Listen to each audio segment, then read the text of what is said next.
제가 지난주에 농협 하나로마트에 가서 방울토마토 모종 4개랑 오이 모종 4개를 사가지고 와서 옥상에다가 심었어요. 제가 개척 초기에 몇 번 옥상에다가 이렇게 화분을 만들어서 고추도 심고 또 방울토마토도 심고 그냥 토마토도 심고 그렇게 좀 했던 적이 있었거든요. 옥상이 넓고 햇빛도 잘 들고 그러니까. 근데 한 해는 토마토가 그래도 이렇게 제법 열렸어요. 근데 조금 큰 토마토는 그 토마토도 까치가 와서 그걸 짜서 먹는 거예요. 그래가지고 뭐 제대로 먹지도 못하고 그랬던 기억이 납니다. 올해는 이제 그렇게 뭘 제가 먹으려고 하는 것보다는 식물이 자라는 게 참 신기해요. 그래서 이제 그렇게 가서 아침마다 물 주고 또 자라고 이런 걸 보면서 꽃도 맺고 토마토 조그만 거 이런 것도 또 한두 개씩 열리고 그런 걸 보는 게 재미가 있어서 심었는데 차로 가지고 오는 중에 하나는요 줄기가 꺾어졌어요. 그래가지고 심었는데 시들시들하더니 죽어버렸어요. 그래서 방울토마토 3개, 그다음에 오이 2개를 심어놨거든요. 지금까지는 잘 자라고 있는데 어떻게 될지 모르겠습니다. 근데 이 옥상에서 이렇게 뭘 이렇게 심어 보니까 사실은 이제 잘 안 돼요. 잘 안 되는 이유가 뭐냐면 이런 게 잘 자라려면 땅이 좋아야 되잖아요. 그런데 그걸 뭐 어디다 하냐면 시멘트 위에다 할 수는 없으니까 스티로폴 박스를 하나 이렇게 구해가지고 거기다가 흙을 좀 넣고 그다음에 또 어디서 흙을 많이 가지고 올 수도 없어요. 그래서 분갈이용 흙 하나로마트에서 이런 큰 포대 하나를 사가지고 그걸 했는데 그 분갈이용 흙은 바람에도 날아갈 정도로 가벼워요. 그런데 이렇게 뿌리를 내리고 식물이 자라는 게 참 쉽지 않죠. 그래서 뭐가 잘 안 되면 제가 농사를 잘 못 지어서 그런 게 아니라 농사도 잘 못 짓지만 땅이 별로 이렇게 뭐 이렇게 식물이 잘 자랄 만한 환경이 못 돼서 그런가 보다 그렇게 생각을 하게 됩니다. 식물이 잘 자라려면 가장 중요한 요소가 뭘까요? 땅이 좋아야 돼요. 그렇죠? 땅이 기름지고 비옥하고 땅이 좋아야 식물이 잘 자랍니다. 근데 여러분 우리의 믿음이 자라는 것도 그래요. 우리의 믿음, 우리의 신앙이 잘 자라는 데에도 아주 중요한 요소가 있어요. 여러분 신앙이 잘 자라기 위해서는 뭐니 해도 가장 중요한 게 있는데 그게 하나님의 말씀이다. 저는 그렇게 생각을 합니다. 물론 우리 같이 신앙생활하는 교회의 성도들, 사람도 좋아야 되고 또 교회 뭐 시설도 좋으면 좋고 교회 프로그램도 좋고 그러면 골고루 뭐 다 좋으니까 잘 자라고 그러겠지만 그런 게 다 좋아도 시설이 좋고 사람이 좋고 뭐 프로그램이 다 좋아도 말씀이 좋지 않으면 그러면 또 소용없다 그렇게 생각이 됩니다. 그래서 무엇보다도 하나님의 말씀이 정말 너무 중요하다. 우리의 믿음이 잘 자라고 신앙생활이 즐겁게 잘 되기 위해서는 하나님의 말씀이 가장 중요하다 그렇게 생각이 듭니다. 로마서 10장 17절 말씀에 보면 우리들이 잘 아는 말씀 있지요. 우리 같이 한번 읽어볼까요? 그러므로 믿음은 들음에서 나며 들음은 그리스도의 말씀으로 말미암았느니라. 여러분 믿음이 어디에서 나오냐면 들음에서 난다는 거예요. 듣는 건 뭘 듣는 거예요? 그리스도의 말씀, 하나님의 말씀을 듣는 거예요. 하나님의 말씀을 듣는 거에서부터 믿음이 자라난다 이렇게 이야기를 하고 있습니다. 그래서 하나님의 말씀을 대하는 우리의 마음가짐, 우리의 태도에 따라서 우리의 믿음이 잘 자라는지 못 자라는지 이게 결정된다라고 하는 것입니다. 오늘 우리가 함께 나누고자 하는 이 말씀은 제목이 붙어 있는데 뭐라고 붙어 있냐면 씨 뿌리는 비유 이렇게 되어 있습니다. 씨 뿌리는 비유. 주님이 자신을 따르는 많은 사람에게 하나님 나라의 복음을 전파하시면서 비유를 들어서 설명을 하시는데 씨 뿌리는 비유를 들어서 설명을 하셨습니다. 근데 비유라고 하는 것은 어떤 것을 직접적으로 설명하지 않고 다른 것에 빗대어서 설명을 하는 거예요. 근데 왜 직접적으로 이야기하지 않고 빗대서 설명을 하냐면 조금 더 쉽게 이해하도록 조금 더 잘 알아듣도록 하기 위해서 비유로 다른 것에 빗대어서 예를 들어서 이렇게 설명을 하시는 거예요. 그런데 오늘 말씀해 보면 주님이 오히려 반대로 잘 알아듣지 못하도록 사람들이 보기는 보아도 보지 못하고 들어도 듣지 못하게 하기 위해서 비유로 내가 말씀한다 그렇게 말씀을 하고 계십니다. 10절 말씀을 볼까요? 이르시되 하나님 나라의 비밀을 아는 것이 너희에게는 허락되었으나 다른 사람에게는 비유로 하나니 이는 그들로 보아도 보지 못하고 들어도 깨닫지 못하게 하려 함이라. 여기서 말하는 그들은 누굴까요? 믿지 않는 사람들이요. 믿지 않는 사람들, 또 믿으려고 하는 마음이 요만큼도 없는 사람들. 여러분, 믿지 않으려고 하는 사람들, 하나님을 대적하고 하나님의 말씀을 비방하고 그런 사람들에게는 아무리 좋은 말씀을 가르쳐도 그들은 귀를 닫고 있기 때문에 안 믿어요. 그리고 받아들이질 않고 깨닫지도 못합니다. 그래서 그런 사람들에게는 하나님의 나라의 복음이라고 하는 것은 너무 값진 거잖아요. 진주와 같이, 보석과도 같이 값진 거잖아요. 그런데 그거를 그런 사람에게 들으려고도 하지 않는 사람들에게 하나님의 그 진주와도 같은 말씀을 주는 것은 마치 돼지 목에다가 진주 목걸이를 걸어주는 것과 똑같아요. 여러분, 돼지 목에다가 진주 목걸이가 여러분 어울립니까? 전혀 안 어울리죠. 전혀 안 어울려. 그래서 값진 것은 값진 사람들에게, 들으려고 하는 사람들에게 해당이 돼야 된다. 그래서 주님이 비유로 말씀을 하셨다, 이렇게 이야기를 하고 있습니다. 나중에 주님이 이 비유가 무슨 의미인지 제자들이 물어보니까 주님이 설명을 하십니다. 그래서 주님이 이제 제가 오늘 설명을 드릴 텐데, 비유로 말씀하셨는데 그 비유가 무슨 뜻입니까? 제자들이 물었더니 씨가 있는데 씨 뿌리는 비유라 그랬잖아요. 근데 씨가 뭐냐면 씨는 하나님의 말씀이다. 그러면 씨가 떨어지는 밭이 있는데 그러면 또 밭은 무엇입니까? 그랬더니 밭은 그 말씀을 받아들이는 너희들의 마음이다, 이렇게 이야기해요. 그래서 씨는 하나님의 말씀이고 밭은 하나님의 말씀을 받아들이는 우리의 마음밭, 이렇게 이야기할 수 있다는 것입니다. 그런데 우리가 기억해야 될 것은 오늘 씨가 네 종류의 다른 밭에 떨어지거든요. 네 종류의 각기 다른 밭에 떨어지는데 그 네 종류의 밭에 각각 떨어진 씨는 다 똑같은 씨예요. 그래서 씨 자체에는 문제가 전혀 없다는 것입니다. 씨는 좋은 씨예요. 근데 좋은 씨가 네 가지 다른 밭에 떨어졌는데 각각 다른 열매를 맺게 된다라고 하는 게 오늘 말씀의 내용입니다. 그래서 이 신앙생활의 그 열매, 우리가 신앙생활하면서 신앙생활이 기쁘고 즐겁고 우리가 믿음이 잘 자라가야 되는데, 우리의 믿음이 잘 자라고 우리의 신앙생활이 기쁘고 즐겁고 행복하려면 어떻게 되냐면, 우리가 말씀을 받아들이는 내 마음의 태도에 따라서 달라진다는 것입니다. 하나님의 말씀을 내가 어떤 마음으로 듣느냐, 어떤 생각을 가지고 듣느냐, 어떤 자세와 태도를 가지고 내가 하나님의 말씀을 듣느냐에 따라서 각각 다른 열매가 맺히게 된다라고 하는 것입니다. 자, 이제 네 가지 밭이 있는데요. 첫 번째 밭은 뭐냐면 길가와 같은 밭입니다. 여러분, 무슨 밭이라고요? 길가와 같은 밭이에요. 여러분, 길가는 사람들이 발로 늘 밟고 다니는 데예요. 그리고 마차도 다니고, 그래서 사람들이 밟고 다니고 짐승들이 밟고 다니고 마차가 밟고 다녀서 그 길가는 어떻게 하냐면 땅이 딱딱합니다. 근데 여러분, 딱딱한, 우리 옛날 어르신들은 신장로라 그랬잖아요. 신장로 옆에도 그렇게 이제 풀이 자라고는 하는데, 여러분, 신장로와 같이 딱딱한 땅에다 좋은 씨를 갖다가 뿌리면 여러분 어떻게 될까요? 뿌리를 내리고 거기서 싹이 나고 열매가 맺힐까요? 그렇지 않습니다. 신장로 같은데 딱딱한 땅에다 씨를 뿌리면 여러분 아무리 좋은 씨를 갖다 뿌려도 뿌리를 내리지 못합니다. 그래서 오늘 우리가 누가복음 말씀을 보고 있는데, 오늘 똑같은 이 씨 뿌리는 비유의 말씀이 마태복음에도 기록되어져 있고 마가복음에도 기록되어져 있는데, 마태복음 13장 4절에서는 길가와 같은 그런 곳에 씨가 떨어지면 어떻게 되냐면 새들이 와서 먹어버린대요. 딱딱하니까 진짜 새들이 그런 씨를 먹잖아요. 그래서 거기다 갖다 씨를 갖다 뿌려도 그러면 그게 싹이 나는 게 아니라 새들이 다 홀랑 다 먹어버린다라고 이야기하고 있고요. 그 다음에 마가복음 4장 15절에서는 사탄이 즉시 와서 그들에게 뿌려진 말씀을 빼앗아간다. 마귀 사탄이 그 말씀이 떨어진 그 사람의 마음밭에서 말씀을 빼앗아간다라고 이야기하고 있습니다. 그 다음에 오늘 우리가 읽었던 누가복음 8장 12절에서는 마귀가 말씀을 그 마음에서 빼앗아간다. 마음이 딱딱하니까, 마음이 굳어져 있으니까요, 그렇게 말씀이 아무리 떨어져도 마귀 사탄이 마음에서 그 말씀을 빼앗아 가버린다라고 이야기를 하고 있습니다.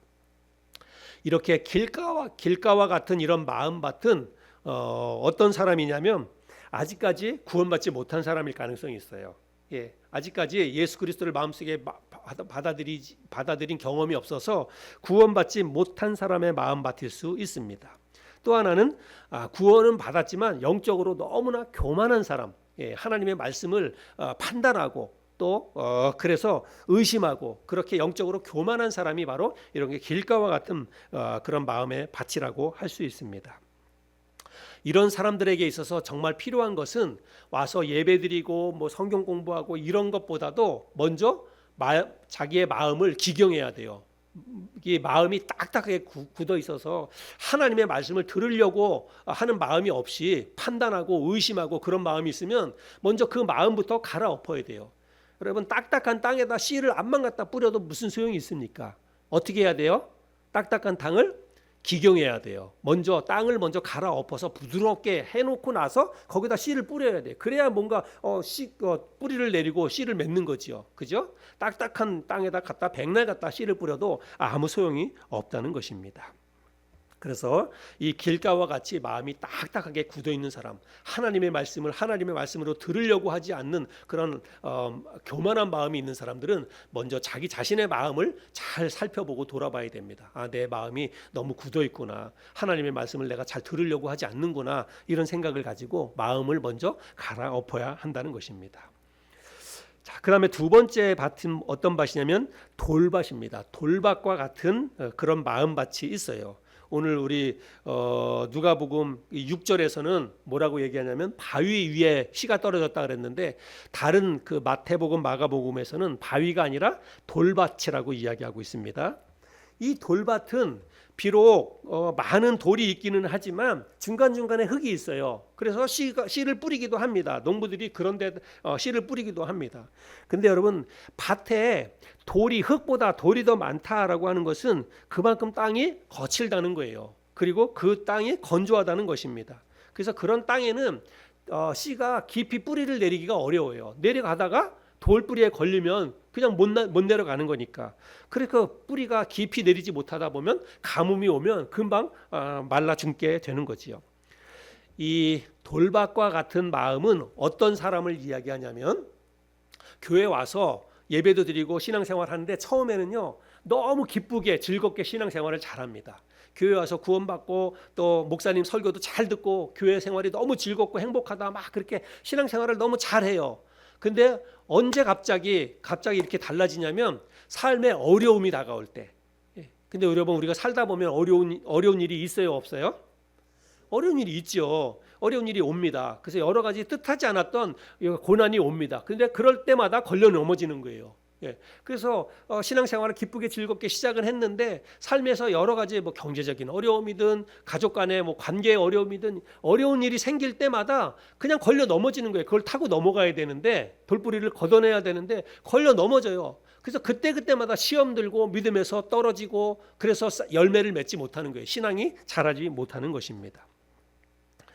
근데 여러분, 우리가 잘 기억해야 될 것은 믿는 사람의 밭이나 안 믿는 사람들의 밭이나 그 밭에 돌이 있기는 매 한 가지라는 것입니다.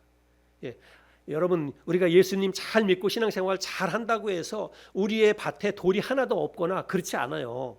우리의 삶에도 고난이 생깁니다. 어려운 일들이 생겨요. 예수 잘 믿고 신앙생활 잘 하는 사람들의 삶에도 여러분 여러 가지 시련과 역경과 경제적인 어려움과 이런 게 다 찾아옵니다. 그래서 문제는 뭐냐면 그게 이제 돌인 거예요. 그게 돌입니다. 그런데 우리의 삶 가운데 그런 돌이 생기고 돌뿌리에 걸려 넘어질 만한 그런 일이 생길 때 여러분 어떻게 해야 됩니까? 우리의 믿음의 밭에 갑자기 돌들이 많이 생겼어요. 그러면 어떻게 해야 돼요? 그 돌을 걷어내야 돼요. 돌을 하나씩 걷어내야 됩니다. 미국의 유명한 복음주의 설교가인 척 스윈들 목사님이 이런 말씀이었어요.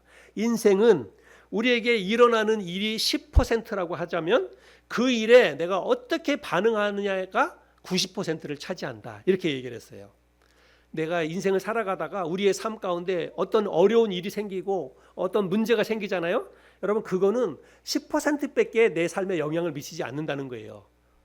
나머지 90%는 그것을 내가 어떻게 해석하느냐, 그 고난을 내가 어떻게 그거를 반응하느냐, 그게 90%라고 하는 거예요.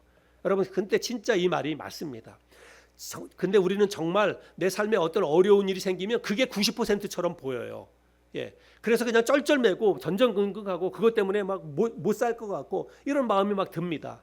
근데 여러분 사실은 우리의 삶에 다가오는 문제와 어려운 것과 나를 또 힘들게 하는 그런 사람은요, 내 인생에서 10%밖에 그렇게 영향을 못 미친다는 거예요. 중요한 것은 내 마음이에요.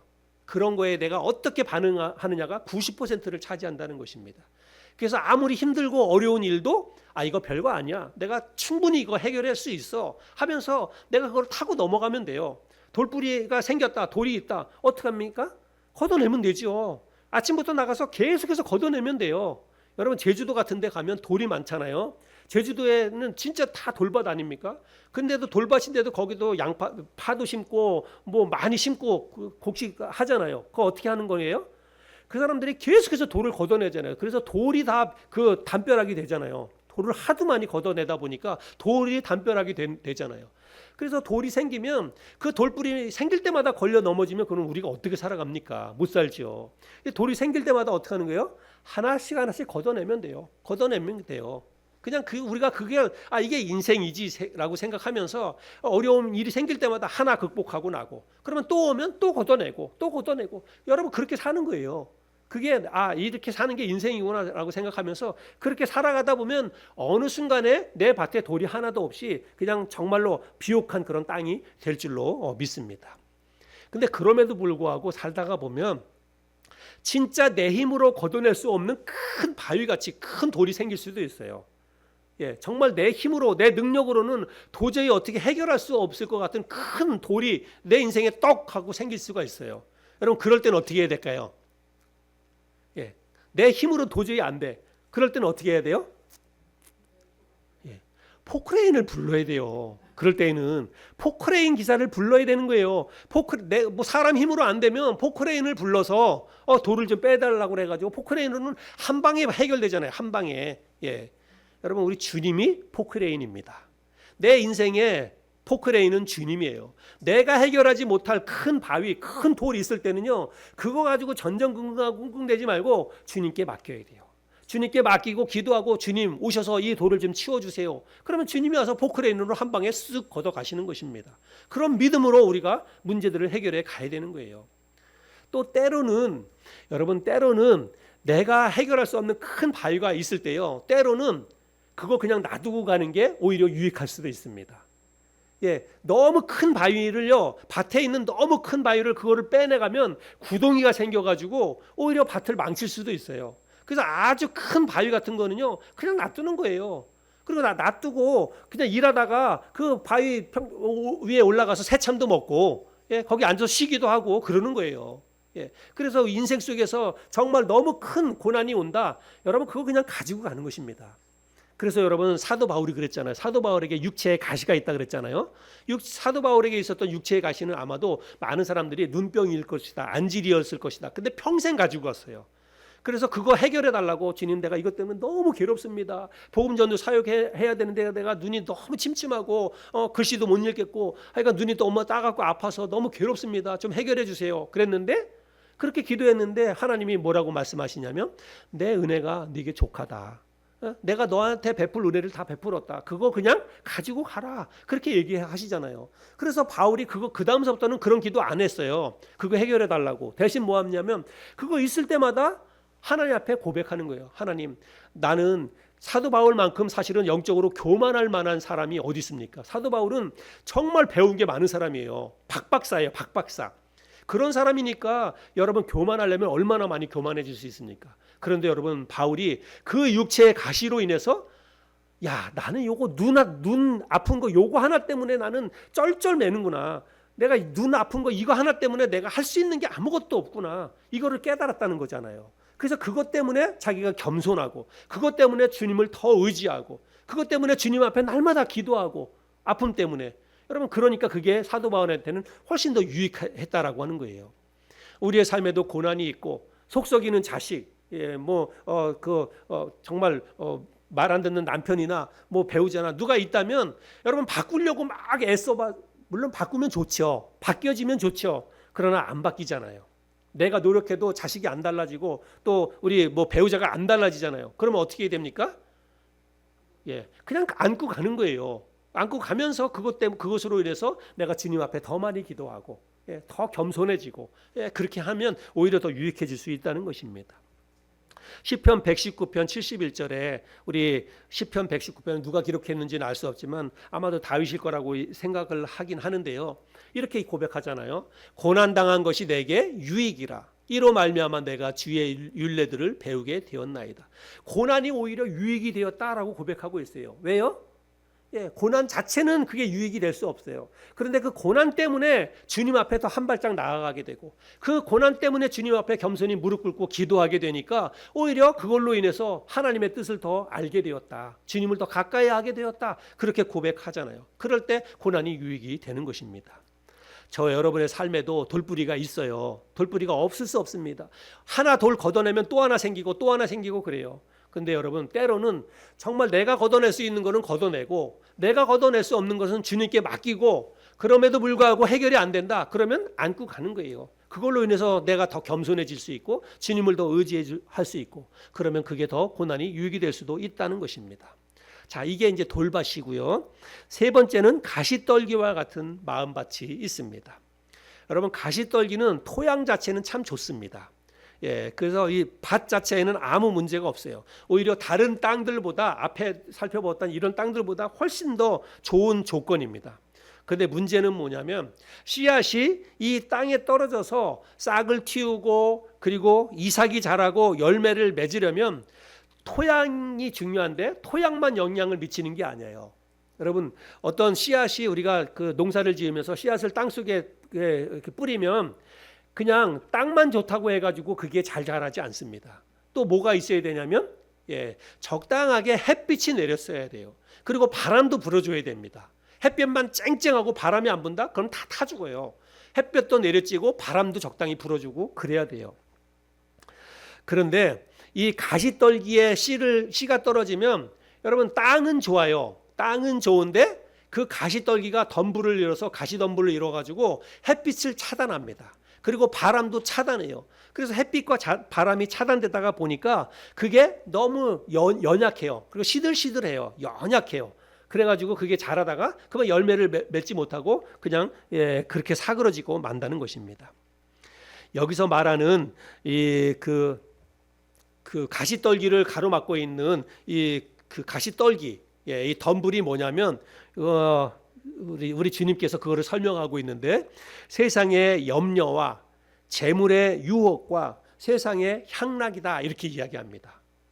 열매 맺지 못하도록 잘 자라가지 못하도록 기운을 가로막고 있는 가시덤불 그게 뭐냐면 세상의 염려라는 거예요. 또 재물에 대한 욕심, 이 세상에 대한 쾌락 그거를 추구하는 그런 마음 여러분 이런 게 가시덤불이라고 이야기하고 있습니다. 아마도 가장 많은 사람의 마음밭이 여기에 해당하지 않을까 그렇게 생각이 듭니다. 여러분 살면서 근심 걱정 염려 없는 사람이 있을까요? 근심 걱정 염려가 모두에게 있죠. 하루에도 12번씩 저에게도 있습니다. 근심 걱정 염려 없는 사람이 없어요. 또 재물에 대해서 욕심 없는 사람이 어디 있습니까? 돈 욕심들 다 있잖아요. 돈이 있어야 우리가 생활의 필요가 채워지니까 돈에 대한 욕심이 다 있습니다. 또 쾌락 다 좋아하지요. 그런데 여러분 이런 것들이 우리의 삶에 기운을 가로막으면 근심 걱정 염려에 잔뜩 쌓여 있고 또 뭐 돈 욕심에 쪼들려서 돈 욕심에 따라가고 쾌락을 따라가고 그러면 그런 기운이 가로막혀서 우리의 믿음이 자라나지 못한다는 것입니다. 그리고 신앙생활이 온전하게 잘 하나님 앞에 영광이 될 수가 없다는 거예요. 그래서 제가 볼 때는 많은 사람들의 마음밭이 이 세 번째에 해당하지 않을까. 가시떨기. 저도 가만히 생각해 보니까 저의 마음도 여기에 많이 속해 있는 것 같아요. 근심 걱정 염려가 많고 그리고 돈 욕심이 있고 그래서 이런 것들로 우리의 마음이 채워져 있으니까 신앙이 깊이 뿌리를 내리고 하나님 앞에 영광을 돌리지 못하고 그렇게 살아갈 때가 많이 있다는 것입니다. 디모데전서 6장 9절 10절 말씀에 보면 부하려 하는 자들은 시험과 올무와 여러 가지 어리석고 해로운 욕심에 떨어지나니 곧 사람으로 파멸과 멸망에 빠지게 하는 것이라. 돈을 사랑함이 일만하게 뿌리가 되나니 이것을 탐내는 자들은 미혹을 받아 믿음에서 떠나 많은 근심으로써 자기를 찔렀도다. 예, 그래서 부하려 하는 자들, 예, 그래서 내가 정말 부자가 돼봐야 되겠다. 막 돈 욕심 해가지고 돈 버는 데만, 물론 돈 열심히 일해서 돈 버는 거 나쁜 거 아닙니다. 근데 돈 버는 욕심에 이끌려가지고 다른 모든 것들을 내려놓고 그 신앙생활도 하지 않고 돈 버는 데에만 이렇게 혈안이 되어 있다고 하면 그런 돈에 대해서 너무 욕심이 지나친 거죠. 그런 사람들은 여러 가지 해악에 이끌려가지고 결국은 믿음에서 떨어지게 되어 있다, 이렇게 말하고 있습니다. 또 야고보서 1장 14절 15절 말씀도 보면 오직 각 사람이 시험을 받는 것은 자기 욕심에 끌려 미혹됨이니 욕심이 잉태한즉 죄를 낳고 죄가 장성한즉 사망을 낳느니라. 예, 욕심이 우리의 삶을 이끌어가면 결국은 우리의 삶이 파멸로 끝난다, 이렇게 말하고 있습니다. 그래서 여러분, 지나친 재물 욕심, 또 탐욕, 쾌락을 추구하는 삶, 근심, 걱정, 염려, 이런 것들이 우리의 머릿속에 가득 차 있으면 그러면 우리의 신앙에 아름다운 열매를 맺을 수 없다라고 하는 거예요. 지금 내 마음의 밭에 혹시 그런 것들이 있다면 여러분, 이것도 역시 우리가 다 걷어내야 될 줄로 믿습니다. 마지막 네 번째 밭은 우리가 추구하는 좋은 땅입니다. 좋은 땅과 같은 마음밭이 있다, 성경에 말하고 있습니다. 이런 마음밭은 하나님의 말씀을 듣고 깨달아서 실제로 열매를 맺는 그런 사람들입니다. 여러분, 좋은 땅에 뿌려진 씨는요 반드시 열매를 맺게 되어 있어요. 여러분, 좋은 땅에 좋은 씨가 뿌려졌는데 어떻게 열매를 안 맺을 수가 있겠습니까?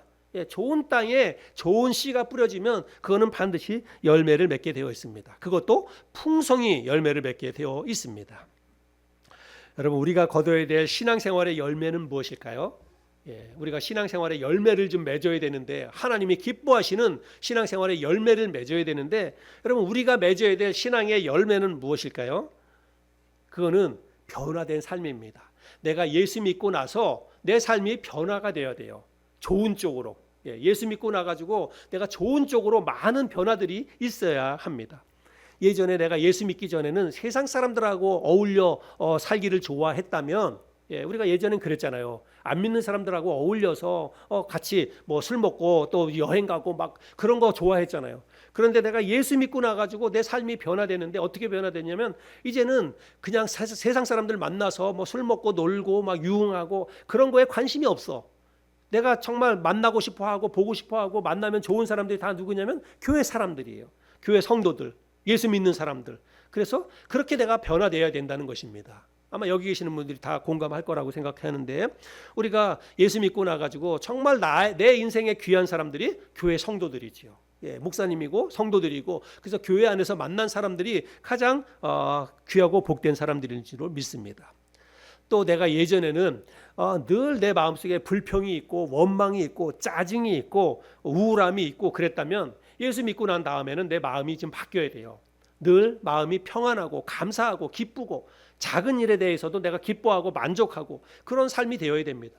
근데 예수 믿고 났는데도 내 마음속에 늘 부정적이고 불평거리가 많고 원망하고 짜증내고 또 조그만 요런 일에 대해서는 버럭버럭 화를 내고, 여러분, 그런다고 한다면 아직까지도 나는 신앙에 열매를 맺지 못하고 있는 거예요. 우리 자신들을 한번 돌아보면 좋겠습니다.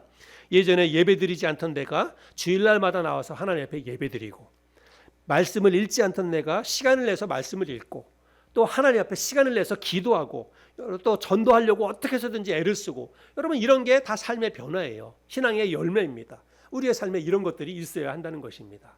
내가 신앙생활을 한 해, 두 해 해가면서 우리의 삶에 이런 아름다운 신앙의 변화들이 있을 때, 내가 하나님 앞에 보여줄 신앙의 열매라고 하는 것입니다. 그런데 이런 열매가 언제 어떻게 내 삶에 이런 열매가 맺혀지냐면, 하나님의 말씀이 내 마음에 심겨질 때 그렇다는 거예요. 하나님의 말씀이 내 마음속에 들어와서 잘 뿌리를 내릴 때 이런 삶의 변화가 일어나게 되어 있다는 말씀입니다. 오늘 제가 네 가지 마음밭에 대해서 말씀을 드렸는데, 여러분, 지금 여러분의 마음밭은 어떤지 오늘 이 말씀을 통해서 한번 점검해 보시길 바랍니다. 내 마음이 길가와 같이 딱딱하게 굳어 있지는 않은지, 혹은 여러 가지 근심, 걱정, 염려로 가득 차 있지 않는지, 또 세상 유혹에, 돈 욕심에 내 마음이 너무 그런 쪽에 휘둘리지 않는지, 만약에 그렇다면 내 마음은 돌밭입니다. 또한 내 마음밭이 가시떨기와 같이 근심 걱정 염려에 또 유혹에 자꾸 이렇게 휘둘리고 있다면 역시 이런 마음밭은 가시떨기라고도 볼 수 있습니다.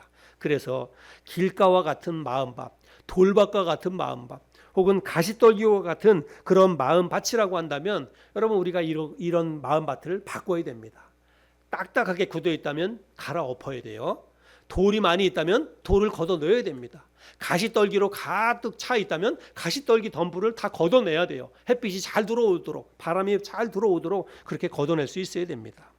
오늘 말씀을 듣고 우리의 마음밭을 한번 잘 돌아보고 점검할 수 있기를 바랍니다. 여러분, 좋은 땅은 하루아침에 만들어지지 않습니다. 내가 아무것도 하지 않고 있으면서 하루아침에 내 마음밭이, 내 밭이 좋은 땅이 되기를 바란다면 여러분, 그거는 어불성설입니다. 좋은 땅이 되려면 매일매일 내가 노력해야 돼요. 땅도 갈아엎어야 되고 돌도 갖다 치워야 되고 또 가시덤불도 걷어내고 이런 노력들을 해야 한다는 것입니다. 사도행전 17장 11절에 보면 베레아에 있는 사람들은 데살로니가에 있는 사람들보다 더 너그러워서 간절한 마음으로 말씀을 받고 이것이 그러한가 하여 날마다 성경을 상고했다. 그래서 하나님의 말씀을 어떻게 들었다고요? 간절한 마음으로 하나님 말씀을 들었다는 것입니다. 그래서 주일날 여러분 하나님의 말씀이 선포될 때 말씀을 여러분 귀 기울여 잘 들으세요. 진짜 간절한 마음으로 하나님이 오늘 목사님을 통해서 나에게 어떤 말씀을 주시려는지, 나에게 꼭 필요한 말씀을 주세요, 이런 마음으로, 간절한 마음으로 말씀을 잘 들을 수 있기를 바랍니다. 또 시편 1편 1절부터 3절에 보면 복 있는 사람은 악인들의 꾀를 따르지 아니하며 죄인들의 길에 서지 아니하며 오만한 자들의 자리에 앉지 아니하고 오직 여호와의 율법을 즐거워하여 그의 율법을 주야로 묵상하는 자로다. 그는 시냇가에 심은 나무가 철을 따라 열매를 맺으며 그 잎사귀가 마르지 아니함 같으니 그가 하는 모든 일이 다 형통하리로다. 어떤 사람이 복 있는 사람입니까? 하나님의 말씀을 마음에 잘 새겨 듣는 사람이 복 있는 사람이다, 그렇게 말하고 있습니다. 말씀을 대하는 우리의 마음밭에 따라서 우리의 신앙생활의 색깔이 달라지고 신앙생활뿐만이 아니라 내 인생 전체가 달라져요. 내가 예수 믿고 신앙생활하면 이제 평생 우리는 이 길을 가는 것입니다. 근데 평생 이 길을 가면서 하나님이 복 주시는 그런 풍성한 삶, 하나님이 재정적으로도 그렇고 우리의 삶의 관계적인 면에 있어서도 그렇고 모든 삶에 있어서 하나님이 아주 풍성한 열매를 맺어주는 그런 삶을 살기를 우리가 바라는데, 그런 삶을 살기를 원한다면 가장 중요한 핵심 요소가 뭐냐면 하나님의 말씀을 대하는 내 태도에 따라서 그 모든 게 달라진다는 것입니다. 하나님의 말씀을 하나님의 말씀으로 우리가 마음에 잘 새겨 듣고 또 들은 말씀을 가지고 내가 삶 가운데 실천하는 거예요. 하나님의 말씀대로 살려고 애써야 되는 것입니다. 그런 삶을 살아갈 때 하나님이 우리의 삶을 크게 축복해 주신다고 약속하고 있습니다. 여호수아 1장 8절 말씀 우리 같이 한번 읽어보겠습니다. 같이 읽겠습니다. 시작. 이 율법책을 내 입에서 떠나지 말게 하며 주야로 그것을 묵상하여 그 안에 기록된 대로 다 지켜 행하라. 그리하면 네 길이 평탄하게 될 것이며 내가 형통하리라. 이 율법책을 내 입에서 떠나지 말게 하며 하나님의 말씀을 우리의 삶에서 떠나지 말게 하고 주야로 그것을 묵상하라고 이야기하고 있습니다. 시간이 날 때마다 여러분 하나님 말씀을 펼쳐서 읽고 또 그 말씀을 묵상하고 하나님이 이 말씀을 통해서 나로 하여금 이런 삶을 살라고 하시는구나 라고 깨달음이 있다면 그 말씀대로 살려고 애써야 됩니다. 그렇게 할 때 하나님이 우리의 삶을 형통하게 평탄하게 인도해 주신다라고 말씀하고 계십니다. 오늘 들은 말씀을 잘 생각해 보시고 오늘 내 마음이 어떤 마음밭인지, 길가와 같지는 않은지, 돌밭과 같지는 않은지, 가시떨기와 같지는 않은지 우리 자신의 마음밭을 잘 살펴서 정말 걷어내야 될 것, 치워야 될 것들이 있다면 과감하게 걷어내고 치워버려서 좋은 땅이 되어서 하나님 앞에 열매 맺는, 또 하나님이 크게 축복해 주는 그런 인생 살아가는 저와 여러분 모두가 될 수 있기를 바랍니다.